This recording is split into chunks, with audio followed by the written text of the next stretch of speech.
So I think we are good to kick off. So again, thank you everyone for joining.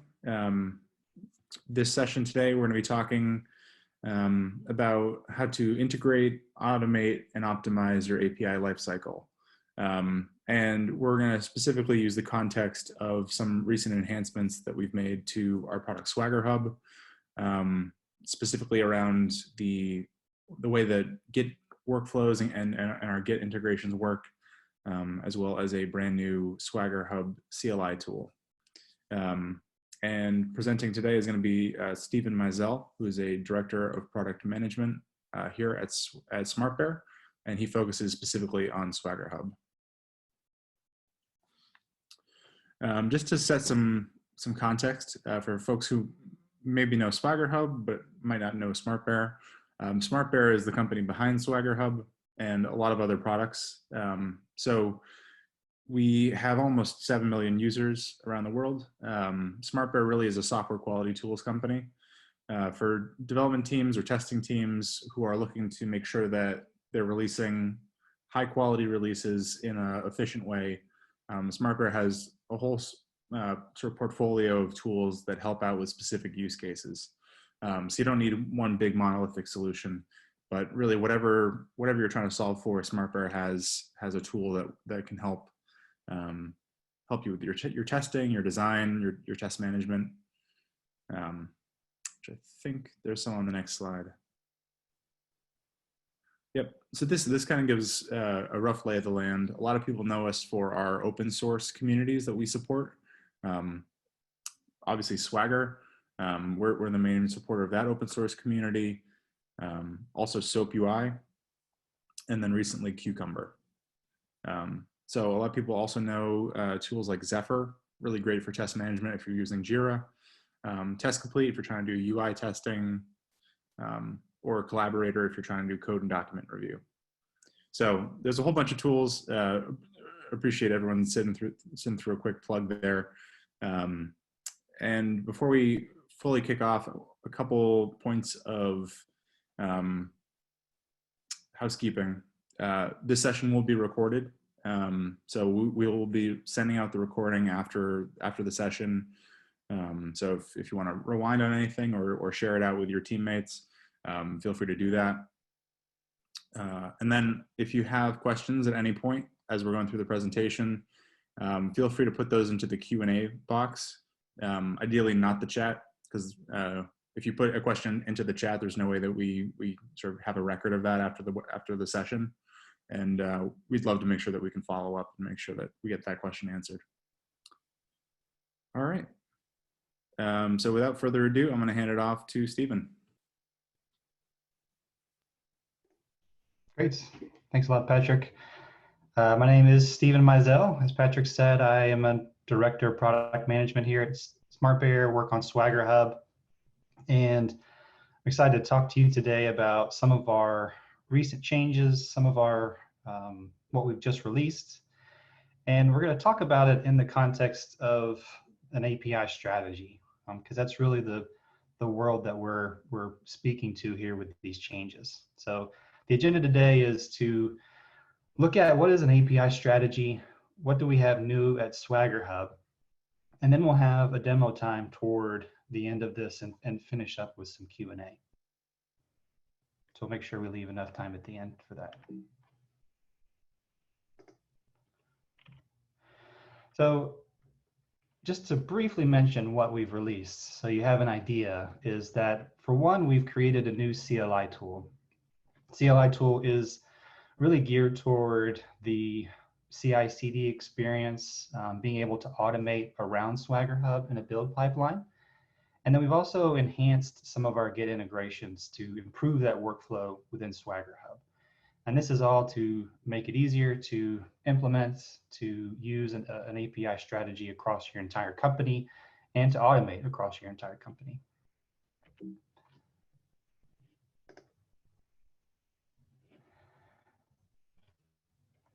So in this context, what is an API strategy? When we talk about this, what does it mean? Kind of briefly put, an API strategy consists of processes, tools, services, and best practices that teams follow in order to build consistent quality APIs at scale. The problem that an API strategy is trying to solve is it's working to get an entire organization to unify the way that they interact with other teams, the way that they interact with the outside world. And it's a way that teams build and use APIs. One of the key parts here is that companies decide to make APIs as part of their overall strategy. And to make that succeed, they need a strong API strategy in place. When we say consistent here, it really means that APIs across the company have a consistent feel to them. They use consistent patterns, they use consistent words. It's sometimes obvious if you come across a whole list of APIs that use a completely different way of building and designing their APIs. So the API strategy is there to kind of help people and guide people down the same path. And of course, quality is important. Quality is a user expects a certain level of quality when they come across an API. And so an API strategy can help give that baseline and also help guide people toward that level of quality. The API strategy itself is part of a much broader idea, which is digital transformation. As companies start to integrate technology more in their companies, they start to realize that the API is one of the most important parts, whether it's giving vendors access or just providing ways for teams to interact and ensuring that teams can work together over the long haul. And so the companies see that technology is important. Every company feels these days as they're becoming a software company, and with APIs being a key part of that, APIs become one of the main drivers of a digital transformation. But as we talk about API strategy as well, as we talk about processes and tools, one of the most important things to mention here is that an API strategy is only successful if it's the people involved that make it successful. It's making sure that leadership has buy-in, that this is the right approach, that the API strategy is an important part of the business success, that individuals, developers, teams also buy into it, that they're not against the idea of having a broad API strategy, but they see the value in it and they're on board with it. And of course, there needs to be a culture of sharing knowledge. There needs to be a culture of mentoring. And it's important for companies to cultivate that. It's just as important as the tools and the processes that these companies use. So all in all, the API strategy, having some consistent way to build, consume APIs, it's not something that you do and then you finish. It's not a project that happens in the first quarter and then you implement it the second quarter of a year. It's a project that's ongoing. It's a complete change in how you build and deliver software. So it's something that you're always going to be working at. You're always going to be finding ways to optimize your strategy and to think through it. You'll find ways that didn't work, find ways that did, and it's going to be something that's always something you're working towards.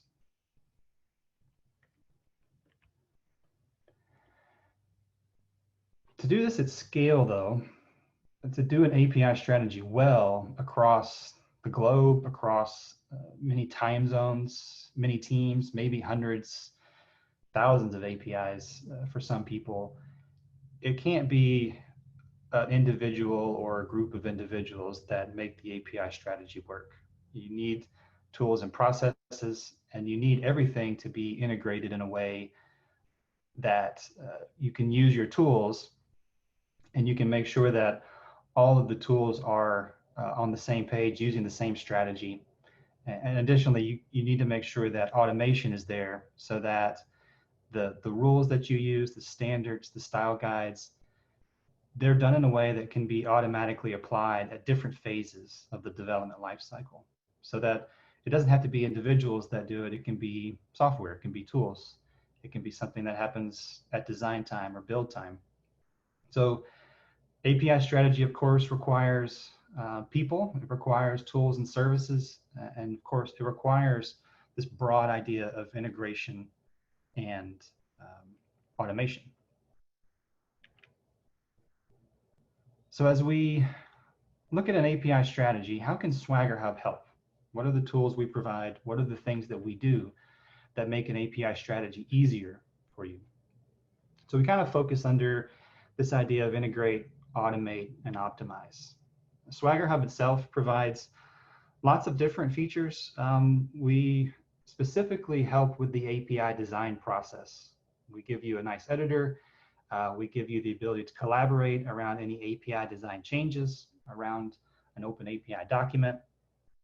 We provide some nice standardization tools to make sure that anytime an API definition is modified, that it conforms with the standards of the entire organization.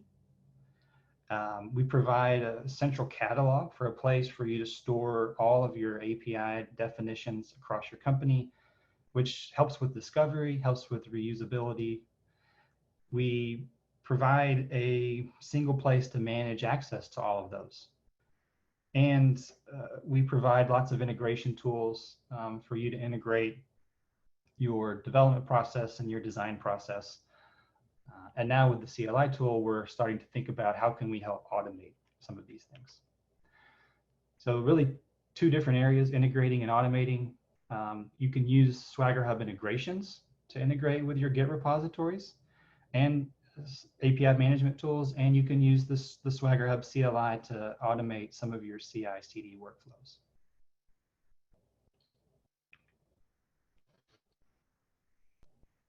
When we talk about integration and automation, when do these things happen for a company? When is it important for an API strategy to integrate and automate things? A lot of times for companies, they've defined a process for starting any new API project. And that may include setting up a gateway, setting up part of a build pipeline, creating a new Git repository, all of the things that you don't want people to have to do manually. You want somebody can say, we're ready for a new project and kick it off, and everything is there and ready for them to start designing and developing. That's a really easy place to start finding ways to automate and improving that process.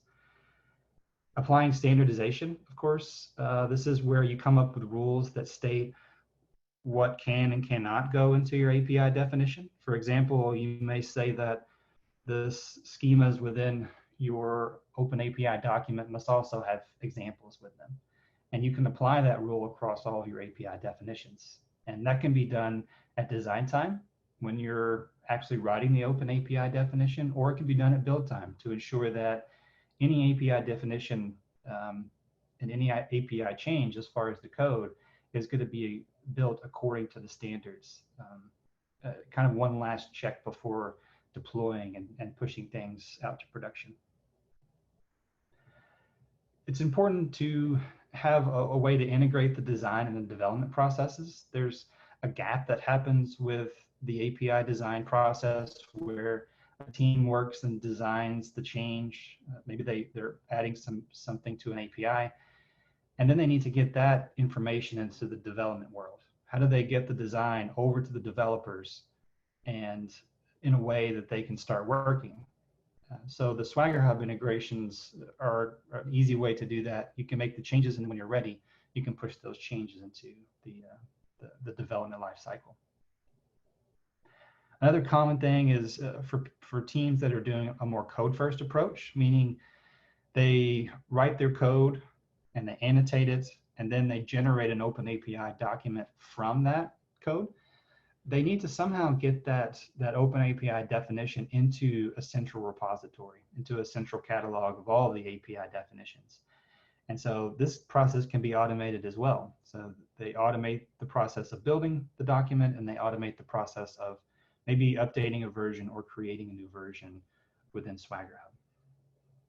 And then lastly, a really important piece is that you want to make sure that your documentation aligns with the API that's actually deployed. So as you deploy an API, you can make sure that the documentation is up to date, and that it is published for others to find and to see.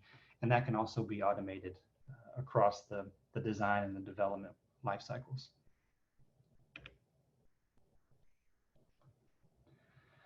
So the process of getting the open API definition from the design phase into the development phase, we have several different nice tools that can help you. One is just getting it into your Git repositories. So we provide integrations with GitHub, GitLab, Bitbucket, and Azure DevOps, so that as you make a change, you can create a commit and you can push that into your repository of choice.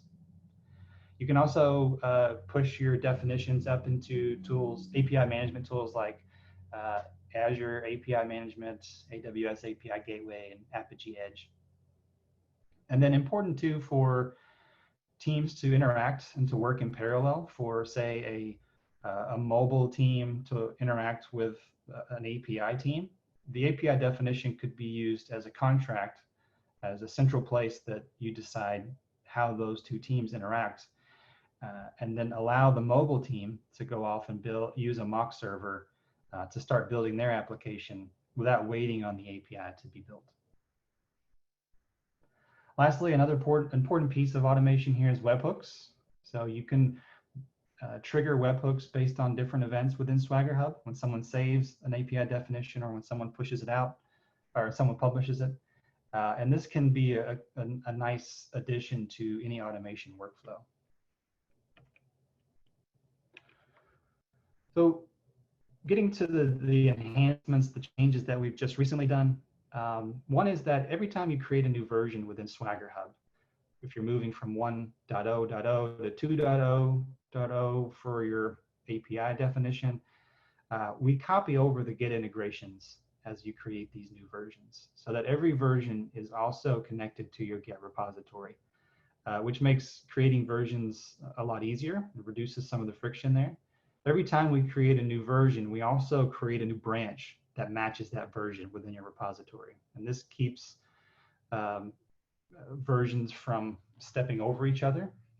And it allows you to use a pull request process to merge that into the branch of your choice, whether it's your main branch or whether it's a release branch. As you're doing this, as you're pushing new versions into your Git repositories, you can add a custom commit message. Before it was hard coded, and now we're given the freedom to add some information about what you've changed during the API process, the design process. We've separated the ability to save and push. Before, the save button would do everything. It would save within SwaggerHub and push to your Git repo. And we wanted to make it to where we matched the many people's Git workflows. So as you save within SwaggerHub, it's not pushed until your repository, until you're ready for that. And additionally, you can pull those changes back out of the repository. I'll hit on the CLI tool. The CLI tool is meant for people to use in their build pipelines, and it can do a lot of the things that you would do within SwaggerHub. It uses our registry API, which is the main SwaggerHub API that allows you to interact with your API definitions and lots of other things within SwaggerHub. You can create, update, delete APIs and the versions. You can do the same with domains. You can publish and unpublish. You can mark versions as defaults. And coming this year, we're going to be adding the ability to run standardizations through the CLI tool. I'm going to show some of this as well during the demo portion of this. What are some scenarios when you would use the CLI tool? Maybe if you're doing a code first approach, like I mentioned before, and you want to create a new version or update an existing version, it's really easy to run a single command and push that into SwaggerHub. As you're deploying to production, maybe you want at that point to publish the version of your API. That's what we'll be showing today. And likewise, it's just a single command that you have to run in your build process.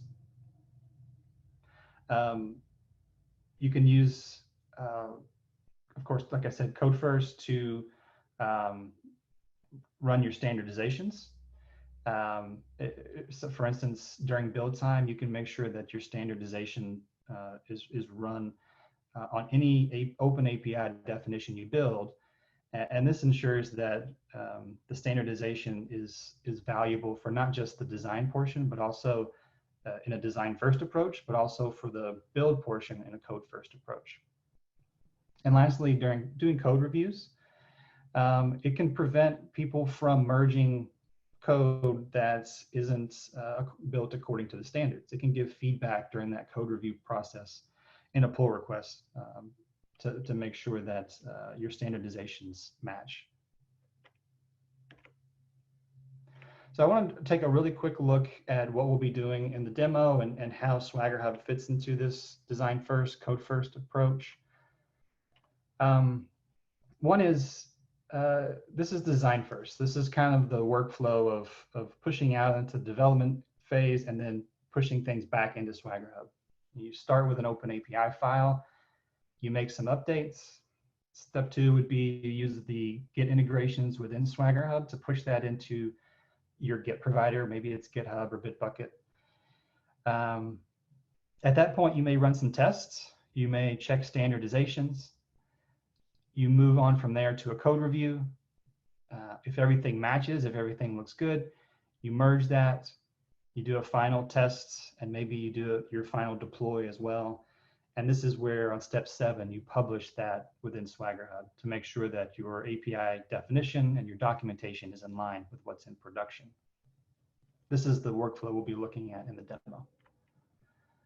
I just quickly highlighted here where SwaggerHub fits in. You can kind of see it's not just the design portion of it, but it's each part of this life cycle, to where it's the way that you integrate, it's part of your pipeline, it's the way that you finish up and publish the CLI tool. Governance, where can governance happen? Where can you apply your standardization? With the upcoming change to the CLI tool, you'll be able to do this during your build pipeline and during the design phase, just to kind of show that this can happen in multiple places, not just something that happens within SwaggerHub. I wanted to briefly show the code first approach too, that because a lot of times we think of it as something completely different than design first, but a lot of it can be the same. A lot of it can be very similar, to where the only main difference is, instead of starting with an open API definition, the developer is writing and annotating code. And then at the end, they're going to push that generated open API into SwaggerHub. So SwaggerHub works well in a design first approach. It works well in a code first approach. And importantly, as you in your company start implementing an API strategy, it helps teams move from code first to design first, if that's one of your goals. So I want to do a demo now. I want to show this design first approach. I also want to show the CLI tool and what it looks like. So let me jump out here. And we'll start with a quick look at the CLI. We have published this CLI tool on GitHub, and it's distributed also through NPM. It's a really easy process to get it installed. You need to have Node.js 10 or later, and you need to run a single command to get it installed. And when you do this, you'll have the SwaggerHub CLI tool there. Setup is just a couple of steps. If you're on premise, it's just one thing you need, or if you're using our SaaS product, it's just one item you need to add, which is the API key, which you can find in your settings within SwaggerHub. And if you're on premise, you can change the URL so that the CLI points at your on-premise instance.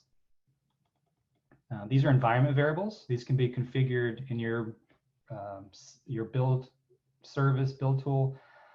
If you're using this locally, you can also use this convenience tool, which is nice, of running SwaggerHub configure. It'll ask you for the information, and then it'll store that information into a file to reuse every time you run the tool. We've listed out all of the commands you can do. You can see that we do a lot of the common commands you would use during a build process. Maybe you're creating a new API or updating one. Maybe you're publishing something or setting it as default. These are probably common things you do. We'll be, of course, adding more as time goes on. And this is all pulled from the help portion of the CLI tool, which I'll show.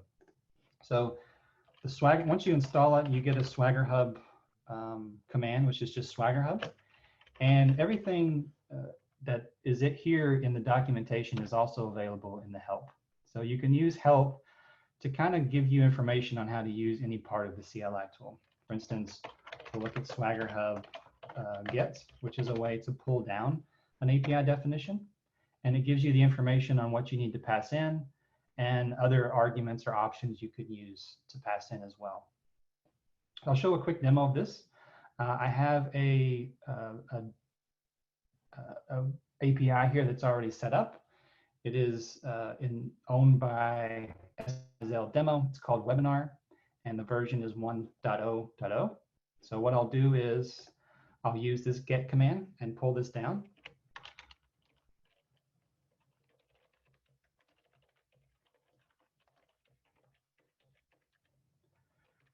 I run this, it's going to pull down the YAML, the entire YAML file. I'll redirect this into a file so that we can edit it locally.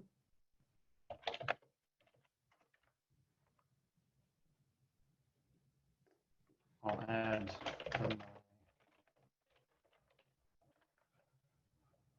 a little blurb here in the description, and then we will push it back up.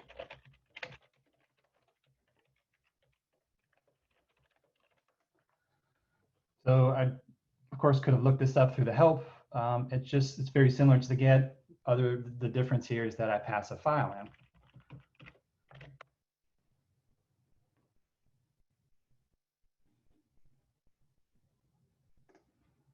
So that pushed it into SwaggerHub. If I refresh,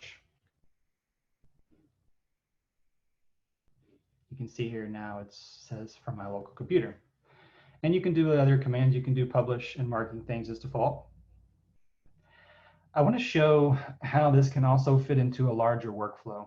That's the one that I showed with the design first approach, where you start in SwaggerHub and then you push into your GitHub repository. You do some a merge there, and then you are able to publish that from within your build pipeline. So I've created a skeleton Git repository here, and I'm using their functionality called GitHub Actions. This is a build pipeline tool that they provide for you, and this is where we'll run the CLI tool. This is where we'll publish something as it goes into the master, into the main branch of your repository. I'll show what that script looks like to do the automation. It's pretty simple. It just says that we're going to use node 12 as our language here for running these things. We need to install node. That's one of the requirements you saw in the CLI page that said you have to have node 10 or greater. Once I have that, I run the single command to install the CLI. I install a couple other things to help. And then down here, I get the API version from the file, and I run API publish, and I run API set default to set that new version as the default. The way that the CLI gets the API key is through an environment variable. And GitHub Actions provides a way to pass in secrets. You can go to your settings for the repository and set the API key, and that's available during your build run. So let's wire this all together. We will jump into SwaggerHub. We'll look at the integrations, and we'll set up a GitHub integration. I'll use GitHub Sync. Call this GitHub. This is going to use my credentials for what I've logged in as with GitHub. Gets a key.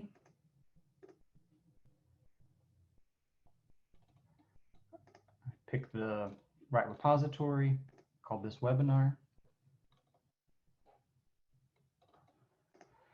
And you can push in a lot of different code from your integration. It's not just the API definition. You can generate clients and SDKs and push those in. I'm going to push in YAML unresolved, meaning that I'll leave in any of the references that are in the document. I'm going to call the output folder docs and leave the name.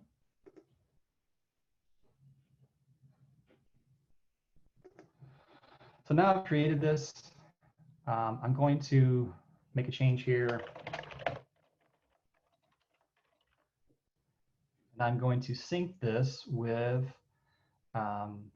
my Git repository. This is one of the new features here that we've added.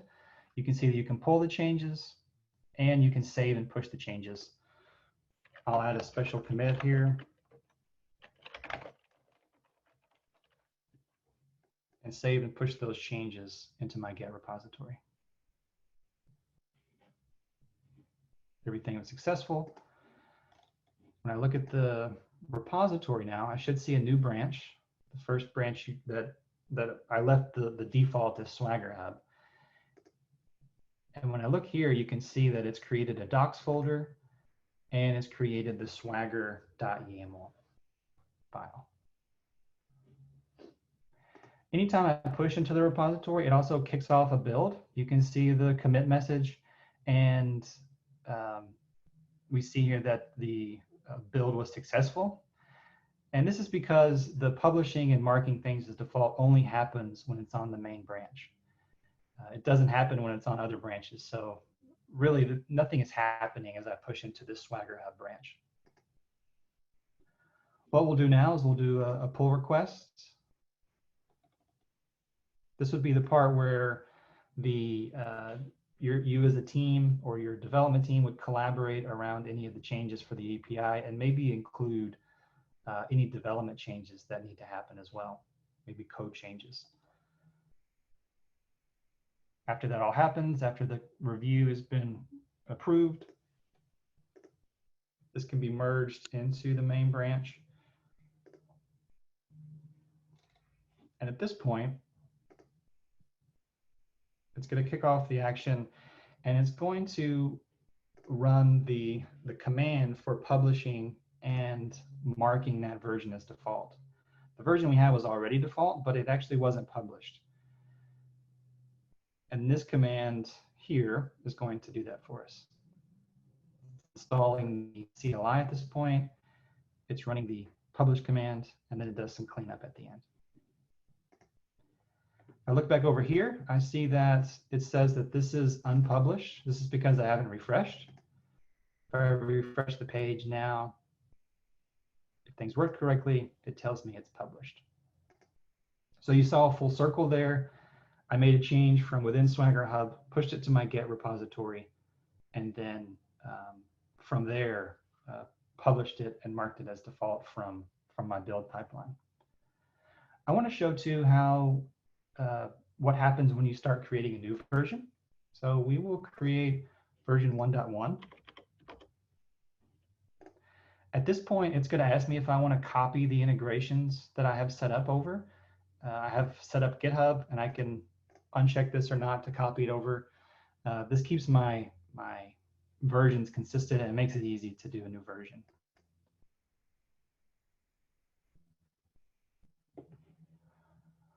When I create this new version, it doesn't push it yet to my repository. I need to make some change to it. You can see here it's 1.1.0.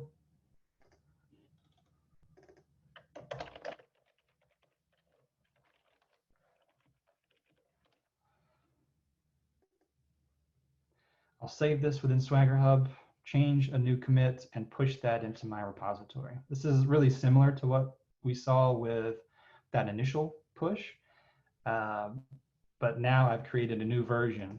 And one of the main differences here is that it's going to create a version specific branch. And this allows me to, or allows the team to have multiple versions going on at the same time, maybe in different branches, so that you can use all the benefits of Git and make sure that you can merge changes between the versions and the different work that's happening. So the pattern is SwaggerHub -API name, So you can actually have multiple APIs in the same repo, and the final is the version.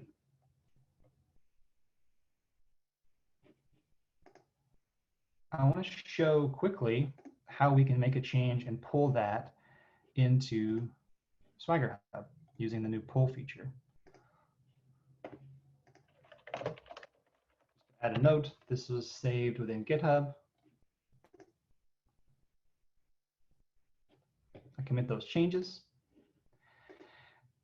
It's not here in this version because I haven't pulled it in. So I need to run sync again.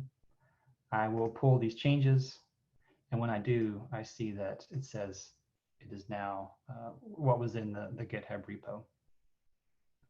One nice thing is we don't save at this point. We give you the opportunity to maybe make some changes. If you don't like what you pulled in or don't like what you changed, you can always revert to the last save that you had. I'm going to keep what we have here.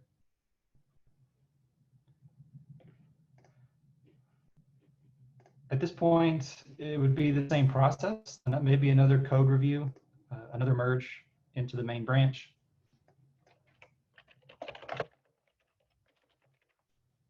We'll start a pull request and start another code review, and finally merge that in. Before I do that, I want to just show that 1.0 is the default, and 1.1 here is unpublished still.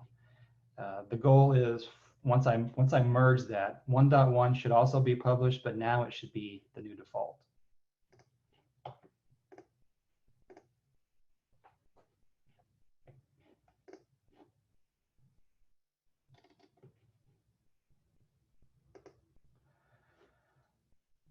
This kicks off a new build for us as we merge it in. Same steps, same workflow. Install the CLI, run publish, and run set default. We can see here the feedback says it worked, and let's refresh to see if it did.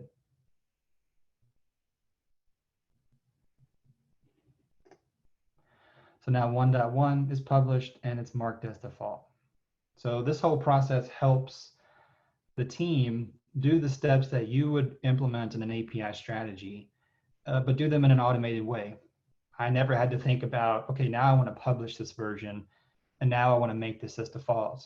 That was already decided, that process, that workflow was determined, and I can automate that to make sure that every team can follow the same thing without the effort, without thinking about it. So as we saw here, I showed the CLI. There's lots of different commands I didn't show. I showed how you can push from SwaggerHub into your Git repo and then pull things back in as well, and run the CLI tool for your automation.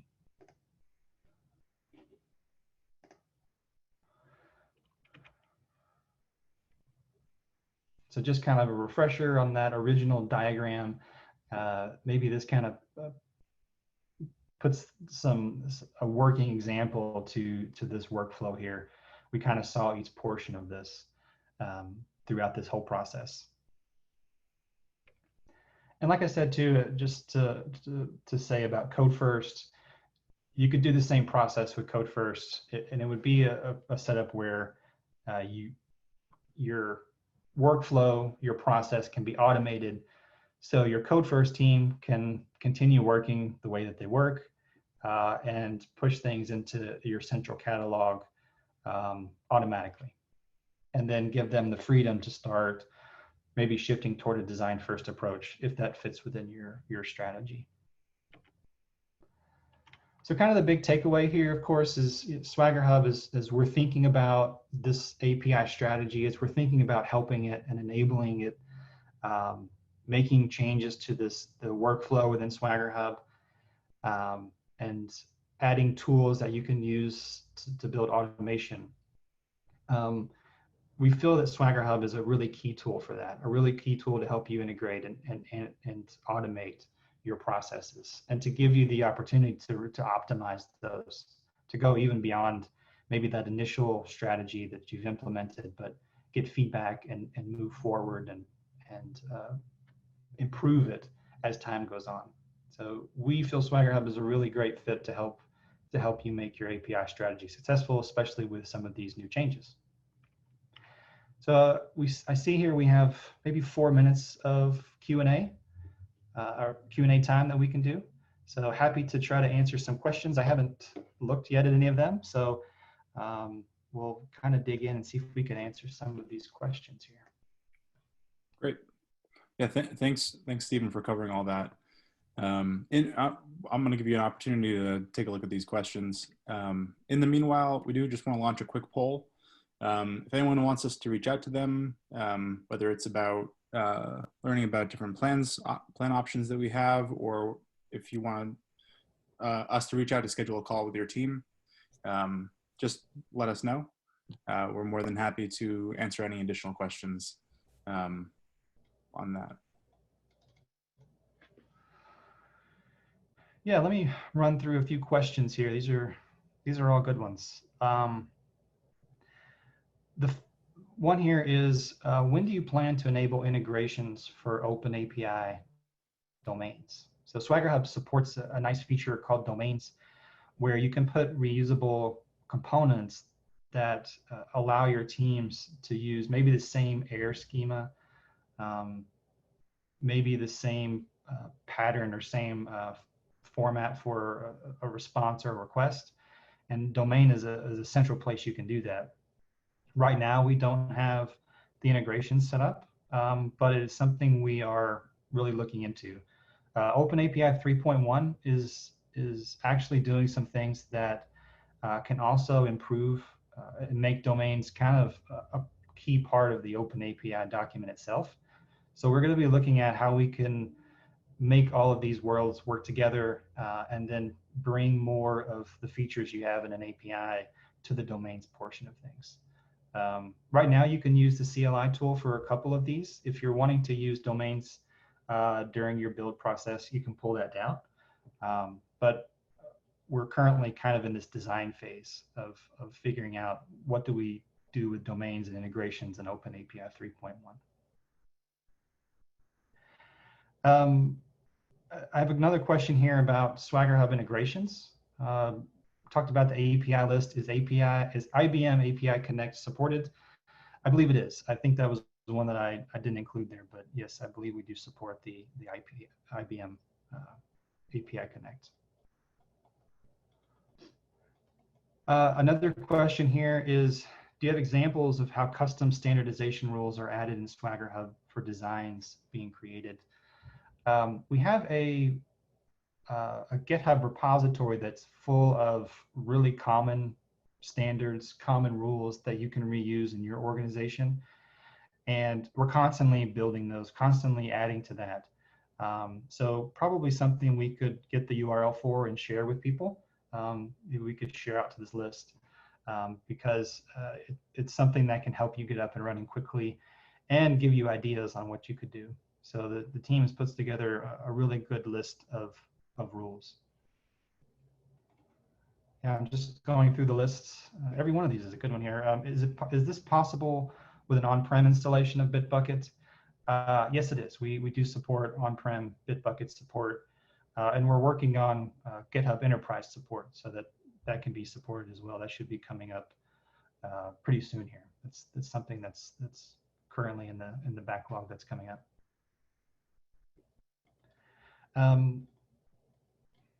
Another question is about diffing within SwaggerHub. There is a way to do diffs within SwaggerHub. There's a way to do a compare and merge feature functionality so that you can compare one version to another. And you can view that under the version dropdown. As you look at the versions, as you click those versions, it gives you the option to compare and merge them with other ones. And that can give you a nice diff on what's different between each of those as you change your API.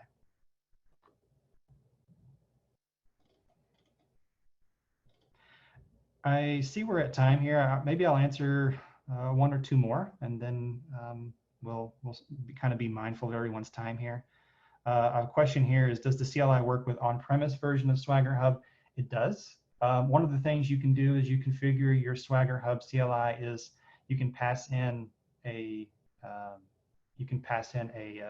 URL that points to your on-premise installation, and that can allow you to use it with the SaaS version or with the on-premise.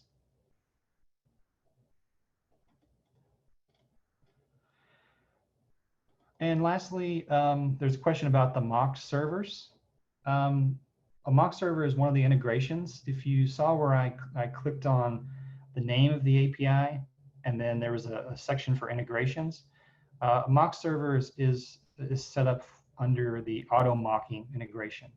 And you can add that for any API or any version within SwaggerHub and start using that in your development process. So I know there's lots of questions here. We want to try to answer these, maybe get back to people outside of this, because there's a lot of good stuff here. Patrick, do you have anything else here before we kind of close up? No, I mean, yeah, if you answered or if you submitted any questions, we'll do our best to follow up with you afterwards. But I just want to thank everyone for taking the time to join this session.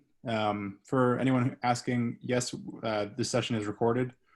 So we will be sending out this recording probably tomorrow. Yeah, but thank you very much. Thanks, and everyone have a good day. Take care.